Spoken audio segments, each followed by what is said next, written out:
Okay guys, kita dah nak masuk raya dah, dan of course korang nak cari telefon baru. But this video is actually bukan telefon raya ataupun telefon terbaik raya, but this video is actually untuk flagship yang korang boleh dapatkan pada tahun 2026 ni. Sekarang ni semua flagship yang kita tengok lah, phone-phone yang popular tu, the big brand dah keluarkan diorang punya telefon terbaik diorang. So ini adalah video listing untuk tu lah. And at the same time, kalau korang raya nak beli phone, this might actually be also listing untuk tu juga. So let's get into it. So untuk telefon yang pertama ni adalah Xiaomi 17 series, iaitu Xiaomi 17 Ultra dan juga 17 base dia. So 17 Ultra aku dah buat dah itu video, korang dah tengok ke belum, pergi tengok. It's about how good the photography is. Dan of course 17 Ultra ni dia punya main focus adalah dia punya fotografi yang bagi aku is like top tier right now. Kalau korang yang mencari telefon untuk fotografi, untuk rayain ambil gambar family, ataupun korang just nak having fun ambil gambar, 17 Ultra ni is the one. Kalau korang tak ada bakat untuk ambil gambar pun dengan telefon, dengan 17 Ultra ni, for some reason, kalau korang tak ada seni kat tangan pun, gambar tu still ada seni walaupun korang tak ada seni. Itu betapa obscurely good the phone is. Serius berkata korang semua. Kalau korang yang mungkin bajet tak sampai lah nak pergi 17 Ultra, mungkin korang boleh give a try untuk 17 yang biasa ni. Walaupun dia tak sepower macam Ultra, but hey, you still have that penjenamaan Leica dan hasil gambar dia pun still good enough. Bukan still good enough, memang dah bagus. Itu cara nak cakap yang betul dia. Hasil gambar dia bagus. Kalau korang suka phone compact, this one of the best juga dalam market sekarang ni. Dan bateri dia besar. And overall, a solid package phone yang kepada orang yang mungkin tak mampu nak beli 70 Ultra. But this one is one of the best telefon untuk harga dia. But kalau korang yang mencari telefon dari segi konsistensi tu, you have one answer, iaitu Samsung Galaxy S series. To be precise tahun ni S26 series lah. Kita mula dengan S26 Ultra. S26 Ultra ni walaupun camera wise tak ada major improvement, walaupun dia improve dari segi dia punya aperture, night mode, lepas tu improve AI capability, lepas tu dia punya AI Creative Studio. Itu benda yang diorang tambah lah. It's not like huge upgrade. Kalau korang pengguna S25 ataupun S24 sebelum ni, korang tak akan rasa sangat lah. But kalau korang pengguna S23, S22 or even like paling lama S20, this is a huge step up lah daripada semua telefon tu. Dari segi dia punya chipset, kalau korang ambil yang base model S26, korang akan dapat Exynos 2600. By the way, korang jangan tidur ataupun sleep on this chipset, sebab surprisingly dengan 2 nanometer dia is almost on par dengan Snapdragon 8 Elite Gen 5 yang terbaru tu. So it's actually really powerful sebenarnya kat sini. And of course untuk versi Ultra sekarang dia ada that privacy display yang bagi aku sangat menarik, di mana korang boleh turn on benda tu dan orang daripada kiri atau kanan tak akan nampak notifikasi ataupun the whole screen itself. So that's really good kalau korang yang mungkin kerja pergi balik kerja naik train, mungkin korang tak nak orang awam tengok apa yang korang tengok kat phone tu. This one is actually a really good features. Dan last kali untuk extra features untuk S26 series ni adalah Horizon punya video, di mana kalau korang shoot macam ni vertical, dia akan stay vertical walaupun korang gerak tangan korang atas bawah, dia still lock in vertical mode ataupun horizontal, ikutlah korang start daripada mana. But this is such a great features, tambahi kalau korang yang nak dapatkan that best stabilization daripada korang punya telefon tu. Untuk yang seterusnya pula adalah Vivo X300 series. Kalau 17 series tak masuk lagi, this might actually one of the best lah untuk fotografi. But now, bagi aku dia kalah dekat Xiaomi. But hey, kalau korang pengguna Vivo sebelum ni, X300 series ni is still good enough. Untuk base X300, aku dah try bawa pergi Jepun sebelum ni. Aku actually impressed dengan dia punya zooming capability lah. Walaupun dia tak sepower macam 70 Ultra punya zooming, but still, it's really good. Video capability dia pun bagus dan overall puas hati lah. Dan tambah lagi, ni pun antara telefon compact jugalah yang kecil seperti 17 tu. Antara korang suka Leica ataupun Zeiss lah untuk base model. Untuk Pro pula, aku rasa dari segi dia punya zooming tu is one of the best sekarang ni. Korang tak perlukan AI untuk zoom, and hasil fotografi dia pun bagus. Aku tak ada cakap banyak sangat, but aku dah guna telefon ni dan aku puas hati lah. Tak ada apa nak diceritakan sangat lah.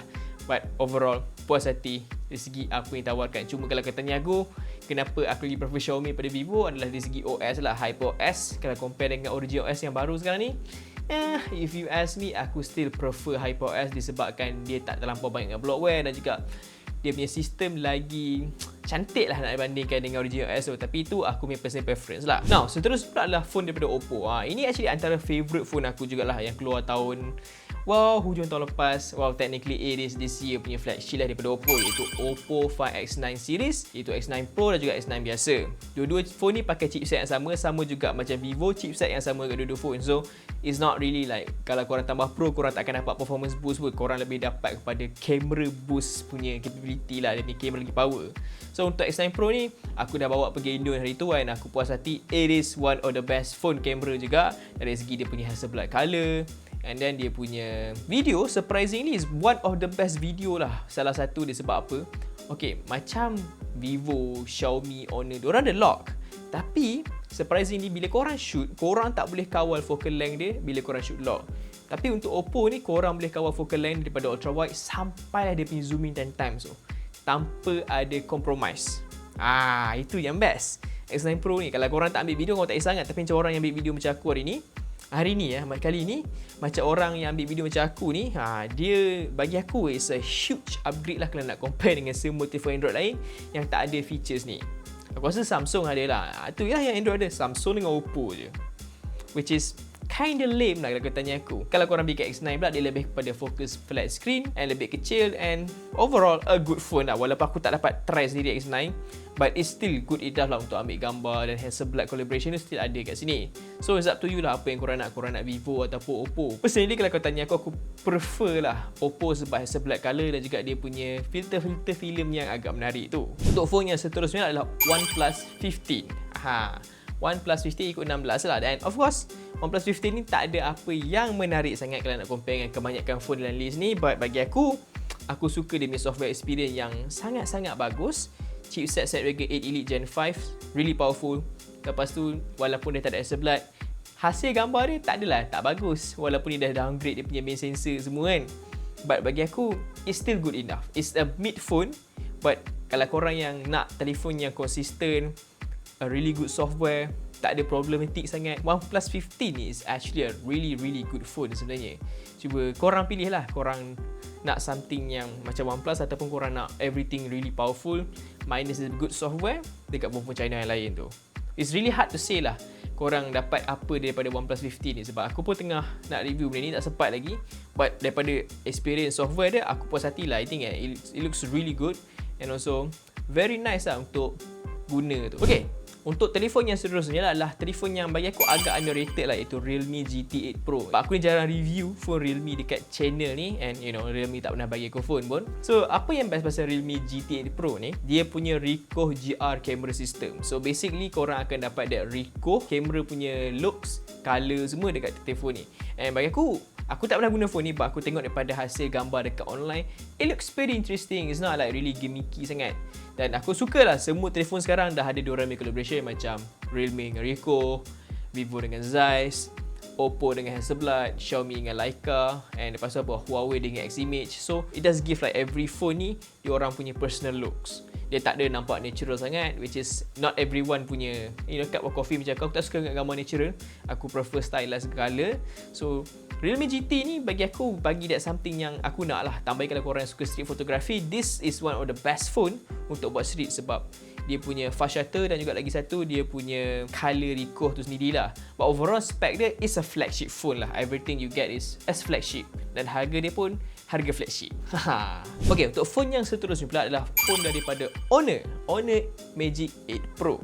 Ini telefon yang bagi aku kalau korang yang sukakan telefoto dan juga AI, this phone is the best one. So basically apa yang aku suka pasal Honor Magic 8 Pro ni, satu, hasil gambar dia memang cantik. Lepas tu dia ada juga dia film look, dan sekarang korang boleh pilih apa look yang korang nak. Korang boleh copy paste warna daripada online ke masuk ke phone ni, ataupun korang boleh guna dia punya film simulation punya filter. So it's really nice. Kalau korang suka stylized punya foto, this phone is one of the best lah. Lepas tu kalau korang yang dapat gunakan dia punya zooming potential, dia juga ada AI untuk enhance gambar zoom tu. So that's a lot of things yang korang boleh buat dengan phone ni. So performance dia pun Snapdragon 8 Elite Gen 5, so it's really good. Overall untuk flagship, pilihan yang antara terbaik jugalah dengan dia punya Magic OS yang bagi aku dah improve banyak gila, dan jadi dalam aku punya top 4 lah untuk OS untuk telefon Android ni.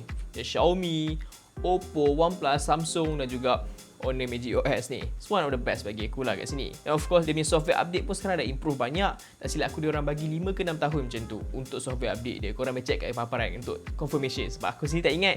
But this phone is actually support banyak software update lah. So that's really nice daripada owner lah. Dan yang terakhir adalah telefon yang sendiri aku pakai, iaitu iPhone 17 series.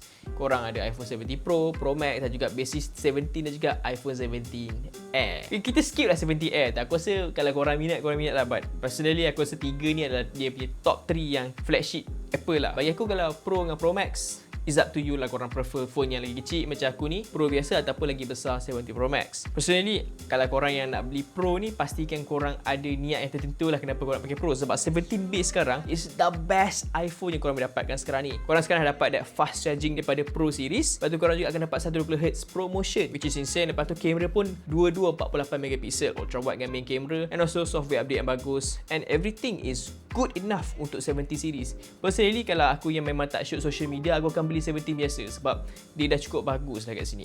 So untuk 17 Pro dan Pro Max, kalau korang yang jenis memang betul-betul Pro, orang kata Pro creator yang nak shoot video banyak, ada telefoto, yeah, this one is really good.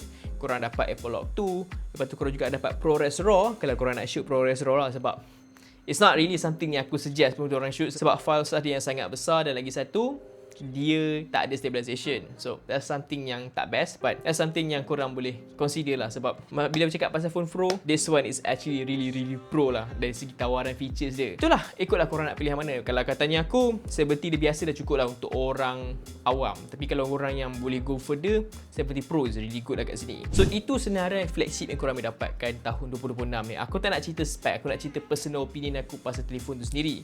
Walaupun ada setengah aku cerita half-ass je, but you know, you guys get the point kat sini lah. Ini telefon-telefon the best of the best dengan harga kau boleh dapatkan sekarang ni. Tambah dekat raya ni, mungkin korang akan dapat promo.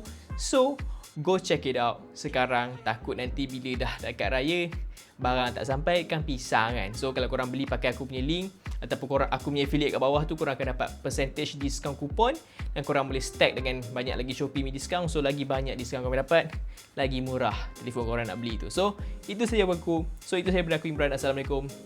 Bye-bye. Selamat Raya. Dan juga berpuasa lah. Bye-bye.